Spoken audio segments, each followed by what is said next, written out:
Welcome to Back of House. Over the last 20 years of building travel businesses in Latin America, I've learned that what guests experience and how tourism actually works behind the scenes are often two very different things. Latin America operates according to its own rhythms. Relationships matter, local context matters, and behind every itinerary are labor systems, supplier networks, legal structures, thousands of WhatsApp messages, and countless cultural nuances most international partners never see. For this first episode, I want to talk about a topic that tourism industry rarely discusses openly because luxury hospitality is, in many ways, the art of making operational complexity invisible.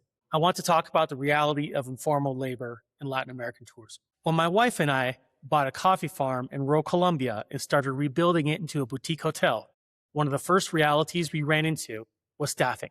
The previous employees had left during the ownership transition, and suddenly we found ourselves trying to understand what hiring actually looked like in a rural tourism economy. My wife works in HR here in Latin America, and she had an interesting idea. She told me, go talk to the employees at nearby boutique hotels. I have a feeling a lot of tourism workers may not actually be formally employed.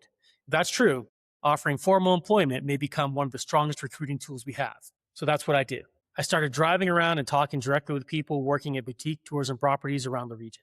And what I found kind of blew me away. Most workers told me they had worked for years without formal contracts, healthcare contributions, pensions, paid vacation, or maternity leave. And these weren't shady roadside operations. These were respected tourism businesses serving international guests. That experience forced me to look at sustainable tourism in Latin America differently. In Colombia, roughly 55% of workers operate in the informal economy. In Peru, that number is closer to 70%.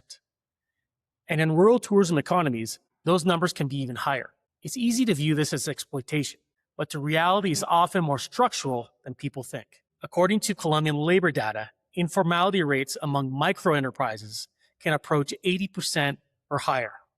And that's important because experiential tourism in Latin America depends heavily on micro businesses and small operators, family-run lodges, boutique hotels, drivers, guides, and rural fincas like mine. Something many outsiders misunderstand is that formal employment in Latin America is inexpensive, cheap labor. But relatively speaking, for many small businesses, it's not. In countries like Colombia, the true cost to the employer of formally employing someone can be roughly 50% above the base salary once healthcare, pension, insurance, mandatory severance, and social security contributions are included. For small tourism operators dealing with fluctuating occupancy, cash flow pressure from formal contracts becomes very real. At the same time, operators are expected to maintain luxury standards, invest in sustainability, absorb commission pressure, and remain price competitive. That creates a real tension underneath the tourism economy. I believe that sustainability is not just environmental, it's operational too. How can we really talk about sustainable tourism if the humans behind the experience are still operating inside informal labor systems? The people behind the guest experience matter just as much as the experience itself. I think operational maturity and proof of formal employment are going to matter more and more in luxury travel. I think if guests knew that their delightful breakfast server with 3 kids has never had maternity leave, or if their hiking guide slips and falls, his life will blow up because he doesn't have medical insurance. Well, I can't imagine that they would be very happy about that. 20 years later, I'm still learning what responsible operational standards look like across a very complex region.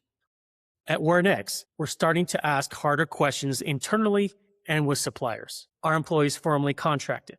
Do independent contractors and guides carry insurance? I genuinely think the future of high-end tourism in Latin America will belong to the companies that figure out how to build profitable tourism businesses while formalizing their entire labor supply chain responsibly. That's not easy, but I think it's where the industry needs to go.